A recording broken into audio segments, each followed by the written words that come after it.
ओम शांति। आज प्यारे मीठे बाबा की मुरली मंथन सार की डेट है 29 जून 2022। तो आज मीठे मीठे बाबा ने अपने बच्चे से कहा, तुम्हें किसी से भी जास्ती डिबेट नहीं करनी है, सिर्फ भगवान का परिचय सबको देना है। क्या बोलते बाबा?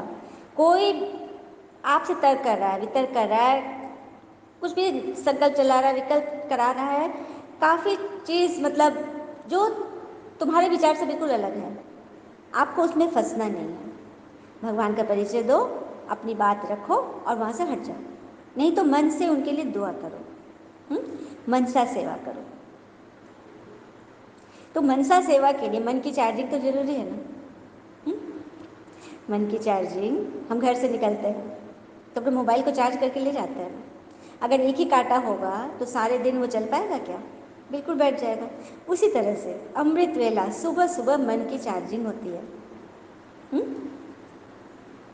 और फिर फ़ोन लो बैटरी हो जाता है तो कुछ काम नहीं करेगा, सिग्नल नहीं पकड़ेगा। तो मन जब लो हो जाता है, किसी बात में फंस जाते हैं, तो परमात्मा सिग्नल दे रहे हैं, लेकिन मेरा नेटवर्क जाम है, चार्जिंग ही नहीं है, फ़ोन बैठा हुआ है, शरीर बैठा हुआ है। उसकी चार्जिंग के लिए सुबह सुबह उठो। अमृत वेला बाबा चार्ज करते हैं। योग में बैठने के लिए सबसे पहले क्या करना है? सबसे पहले ईश्वर का शुक्रिया, भगवान का शुक्रिया। आपने मेरी आंखें खोली, आपने मुझे उठाया। शरीर का शुक्रिया जो उठ के बैठ गया। फिर भगवान का आह्वान करें कि आप आइए और मुझे चार्ज कीजिए। जनरली क्या होता है, योग में बैठते हैं, याद में बैठते हैं, तो फालतू बातें ज़्यादा आती हैं। कई लोगों का शिकायत है कि जब भी पूजा पाठ बैठो, योग करने बैठो, इतनी सारी बातें मन में आती जाती है ना। तो क्यों आ रहा पता है? क्योंकि हमने उन अनवांटेड चीज़ों को डिलीट नहीं किया। डिलीट नहीं किया, क्षमा नहीं मांगी किसी से, क्षमा नहीं किया, तो वो बातें तो जस की तस मन में बैठी हुई है। तो जब भी हम एकांत में जाएंगे तो वो बातें हमें, कोई इधर से आएगा, कोई उधर से आएगा, कोई सामने से आएगा, और हमको चार्ज करने देगा नहीं आत्मा को। होता है ना ऐसा? तो चार्जिंग करनी है तो ये सब बातों को डिलीट करें जो आपको डिस्चार्ज कर रहा है। ठीक है। प्रश्न, बेहद के पिता को मातेले बच्चे भी और सौतेले बच्चे भी है, कैसे? बेहद के बाबा मतलब बेहद, लौकिक पिता, शरीर के पिता से हमें हद की चीज़ें मिलती है। इन आंखों से जो कुछ दिख रहा है वो मिलता है, और बेहद जो हद से परे है भगवान, उनसे हमें बेहद की खुशी, शांति, आनंद मिलती है। इसीलिए उनको कहते हैं बेहद के बाबा। तो उनके बच्चे मातेले भी है और सौतेले भी है। आइए समझते हैं। तो जो भगवान की श्रीमत पर चलते, पवित्रता की पक्की राखी बांधते हैं, उन्हें निश्चय है कि बेहद के भगवान से उनकी वर्षा अर्थात वसीयत लेकर ही रहेंगे। यह है मातेले बच्चे, मतलब लगे बच्चे, अपने बच्चे। हाँ, और जो श्रीमत छोड़ मनमत पर चलते, कभी निश्चय कभी संशय, किसी और की बातों में आ जाते हैं, प्रतिज्ञा करके तोड़ते रहते हैं, वे हैं सौतेले। देखो, बच्चे तो दोनों हैं, दोनों ही रजिस्टर्ड बच्चे हैं, लेकिन जो नियम पे चलते हैं, जो माँ बाप के श्रीमत पे चल रहे, वो मातेले। और जो कभी संशय कभी निश्चय, और किसी को संशय है भी नहीं कि जबरदस्ती सुन रहे हैं, तो ये है सौतेले। सपूत बच्चों का काम है पिता की हर बात मानना, विकारी वृत्ति को समाप्त करना। वृत्ति हमारी सोच से बनती है, हमारी सोच। हम सामने से, मुख से सामने वाले के साथ अच्छा बिहेव कर लेते हैं क्योंकि वो दिख रहा है, दुनिया देख रही है, मीठा मीठा बोलना पड़ता है, लेकिन क्या हमारे अंदर सोच भी पवित्र है? सोच की पवित्रता अर्थात ये नहीं कि हम उसके लिए बुरा सोच रहे हैं, उसको एक्सीडेंट हो जाए, वो मर जाए, फालतू बातें नहीं सोच रहे, बद्दुआ नहीं दे रहे, तो क्या सोच रहे हैं? क्या, क्यों, कैसे। सामने वाला कोई आया जिससे हमारी बिल्कुल नहीं पड़ती, वो हमेशा मेरे लिए निंदा, मेरी ग्लानि करता है, और सामने आ गया मेरे पास, हम मुख से अरे वाह आइए आइए, बहुत अच्छा लगा, अच्छी से बात कर रहे हैं, लेकिन अंदर क्या चल रहा है? ये फिर आ टपका, पता नहीं इस बार क्या बोल के जाएगा, मुझे तो बड़ा डर लगता है इससे, कैसे कैसे, मतलब इसका यहाँ रहे तो कैसे कैसे कट जाए। तो अंदर तो ये चल रहा है, नेगेटिव चल रहा है, और ऊपर से मुख से मीठा बोल रहे हैं। इसीलिए उस आदमी के साथ मेरा रिश्ता मधुर नहीं होता है, क्योंकि हमारा मन उनके लिए पवित्र नहीं है, डर है बैठा हुआ है। तो उससे ऊपर उठो। अभी अभी मन की चार्जिंग वाले क्या पॉइंट हुई थी? मन में व्यर्थ की बातें, हरेक के अवगुण, अतीत की बातें, भविष्य की चिंता, शरीर के रोग शोक का हिसाब किताब, सारा कुछ मन में इतना भरा पड़ा है कि अच्छी बातें अंदर जाएगी ही नहीं।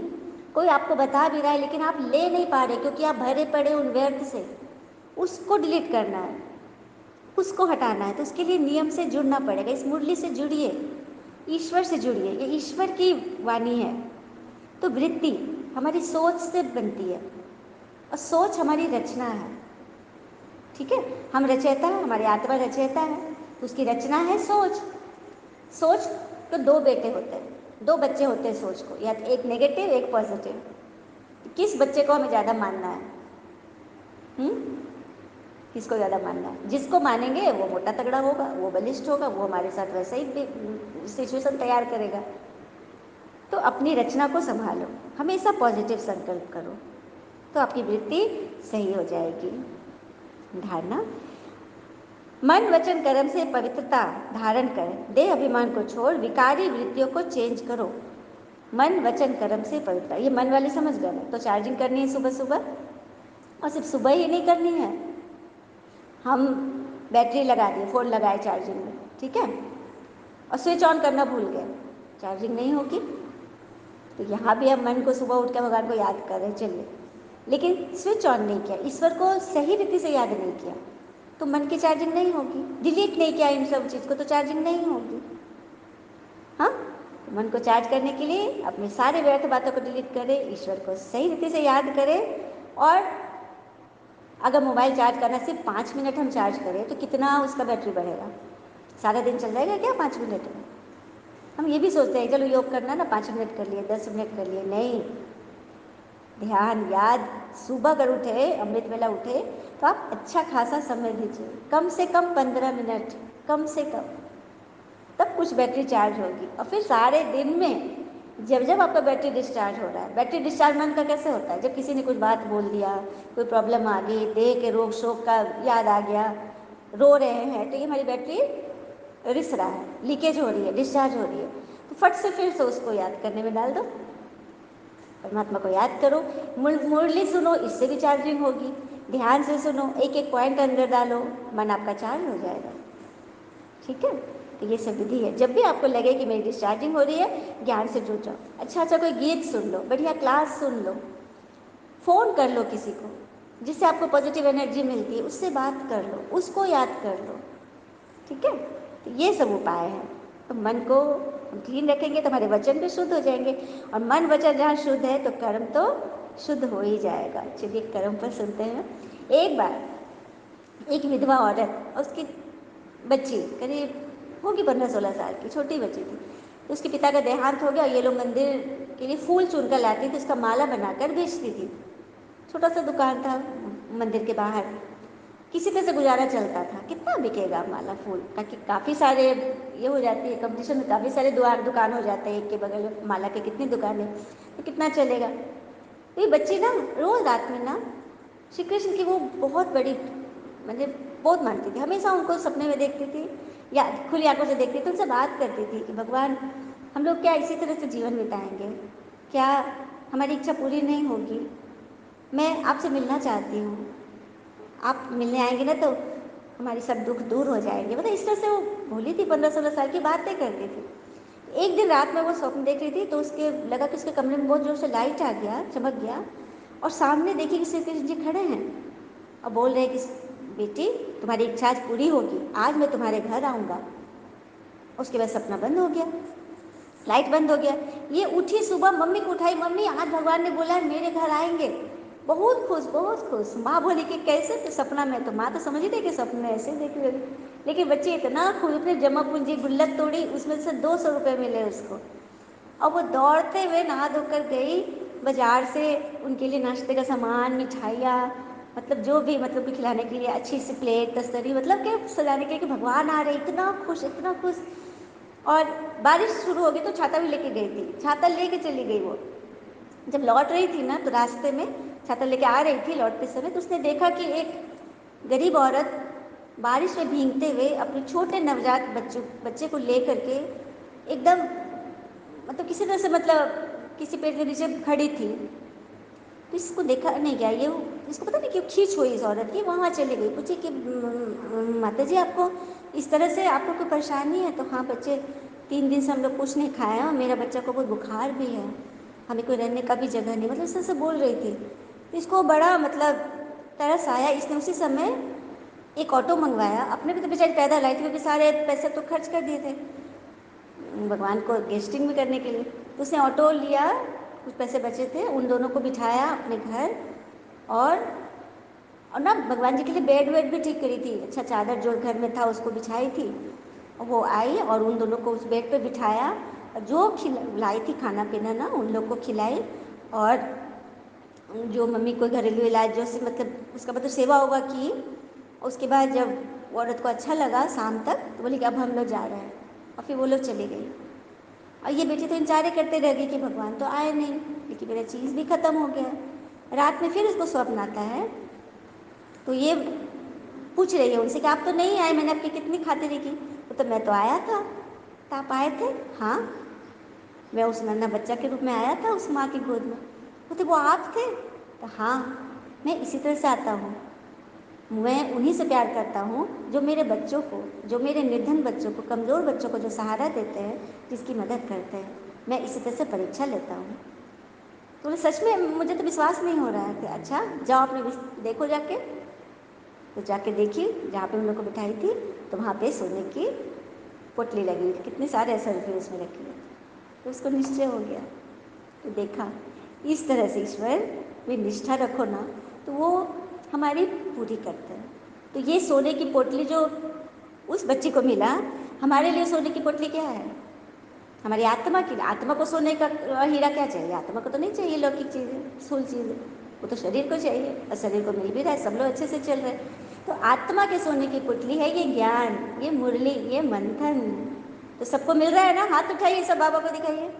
बाबा हमारे ऊपर पल पल की नज़र रखे हुए हैं, सबको देख रहे हैं भगवान। तो सबको मिल गया ना सोने की पोटली। तो इसका हम इसको संभालें और इसको दान करें। जितना हम इसको दान करेंगे ना, तो सबसे पहले अपने मन को दान करें, मन को खुशी दें, मन को संभाल लें। कोई कैसा भी बिहेव कर रहा है, हमें व्यर्थ में नहीं जाना है, हमें सदैव खुश रहना है, खुशी बांटनी है, और सारे फालतू बातों को डिलीट करना है ना।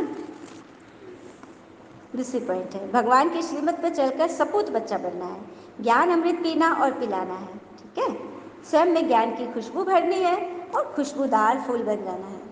ज्ञान की खुशबू कैसे भरेंगे? जब ज्ञान को अच्छी रीति सुनेंगे, एक बार नहीं 2-3 बार सुनेंगे, क्योंकि आत्मा खाली है ना, आत्मा को भरना है। तो जितनी बार भी सुने तो कुछ ना कुछ पॉइंट जरूर अपने अंदर धारणा होगी, और फिर हम खुशबूदार फूल बन जाएंगे। वरदान, यथार्थ याद और सेवा के डबल लॉक द्वारा निर्भीक रहने वाले फीलिंग प्रूफ बनो। यथार्थ याद और सेवा के डबल लॉक द्वारा निर्भीक रहने वाले फीलिंग प्रूफ बनो। तो माया के आने के जितने भी चोर दरवाजे हैं उनको बंद करो, उन्हें याद और सेवा का डबल लॉक लगाओ। कई बार हम घर से बाहर जाते हैं तो सिर्फ सिंगल ताला नहीं लगाते, आजकल तो नए नए एडवांस तरह के टेक्निक के ताले नहीं होते, अंदर अंदर ही वो डबल लॉक कर देता होता है ना। तो याद और सेवा का डबल लॉक लगाओ, याद भी करो और सेवा, दोनों चलना बराबर। यदि याद और सेवा करने से भी माया आ रही है, तो जरूर याद और सेवा में कोई कमी है, उसकी चेकिंग करो कि क्या याद में कमी है। याद करने बैठ रहे हैं लेकिन सारे फालतू चीज़ों को डिलीट नहीं किए हैं, तो याद सही नहीं होगी। और सेवा में यदि कोई कामना रख लिए कि फलाना मुझे अच्छा समझे, फलाना मेरी तारीफ करे, हाँ, सेवा भी आपका निस्वार्थ नहीं है, तभी माया आ रही है, कोई स्वार्थ नहीं है। अगर निस्वार्थ सेवा नहीं तो लॉक ढीला है आपका, ढीला लॉक में तो चोर घुस जाएंगे। तो क्या क्योंकि सारे व्यर्थ फीलिंग से परे हो जाओगे, तभी बनोगे फीलिंग प्रूफ। बनना है ना सबको फीलिंग प्रूफ। बातें आएंगी, जैसे वाटर प्रूफ में कितना भी पानी डालो वाटर नहीं जाता है, उसी तरह जब हम फीलिंग प्रूफ हो जाएंगे तो कितना भी कोई फीलिंग के हमें रिएक्ट कर रहा है, हमें तंग कर रहा है, हमसे बात नहीं कर रहा है, हमारी बात नहीं सुन रहा है, हमसे कोई मतलब नहीं रख रहा है, कोई बात नहीं, हम तो फीलिंग प्रूफ है। मेरा काम है, ईश्वर के नियम पे हम चल रहे हैं, हमारा काम है बढ़कर सबकी सेवा करना, हमें किसी से कोई एक्सपेक्टेशन नहीं, सबके लिए क्षमा मांगना और देने में हम एकदम तैयार। कलयुगी संस्कार क्या है? कलयुगी संस्कार है हाथ नीचे, मांगना मांगना। हाँ, चलिए, मंदिर और ज्ञान में क्या अंतर है? मंदिर और सत्संग में क्या अंतर है जनरली? तो मंदिर में जाते हैं तो हमारी इच्छा पूर्ति होती है, सबकी मनोकामना भी पूर्ति होती है, संयोग भी है ना। और सत्संग से क्या होता है? सत्संग में हमारी व्यर्थ इच्छा समाप्त हो जाती है। कितनी बड़ी बात है। व्यर्थ इच्छा ही है ना, मुझे ये चाहिए, वो चाहिए, फलना ने ऐसे नहीं बोला, बोल, ये सारी इच्छा कामनाएं खत्म होने लगती है, तो हम सदा के लिए सुखी बन जाते हैं। स्लोगन, स्नेह और शक्ति का बैलेंस ही सफलता की अनुभूति कराता है। स्नेह और शक्ति का बैलेंस, जब हम स्नेही रूप होंगे, सबके प्रति स्नेह और शक्ति से उनके विकारों को, अपने विकारों पर जीत पाने के लिए हम उस पर कठोर बन जाते हैं। क्रोध आ रहा है, क्रोध का अंश है, तो उसको कठोरता से उसका दमन करना है, खत्म करना है, धीरे धीरे नहीं तो धीरे धीरे अपनी जड़ें फैलाते जाएगा। शक्ति रूप, शीतल रूप, दोनों का बैलेंस हो तो सफलता की अनुभूति होगी। अब कहते हैं ना कि धन, मित्र, पत्नी और राज्य वापस मिल सकता है, लेकिन शरीर को जाने पर, शरीर के खो जाने पर फिर कभी वापस नहीं मिलता। मतलब स्वास्थ्य खो जाता है तो वापस नहीं मिलता, और यहाँ तो आत्मा के स्वास्थ्य की बात है। और ये भी कहते हैं कि हम जब मेहनत से, याद से श्रीमत का पालन करेंगे तो किस्मत पर भरोसा नहीं करना है। किस्मत को छोड़ दो, मेरा तो किस्मत ही खराब है, मेरी किस्मत भगवान ने ये लिख दिया, इन सब बातों से जो ऊपर होंगे और मोहब्बत से ईश्वर के ज्ञान में चलेंगे, तब हेड भी हमारा होगा और टेल भी हमारा होगा, हमेशा हम विजयी होंगे। ओम शांति। शुक्र है मीठे बाबा, वो बाबा के प्यारे प्यारे बच्चे। All is well always. ओम शांति।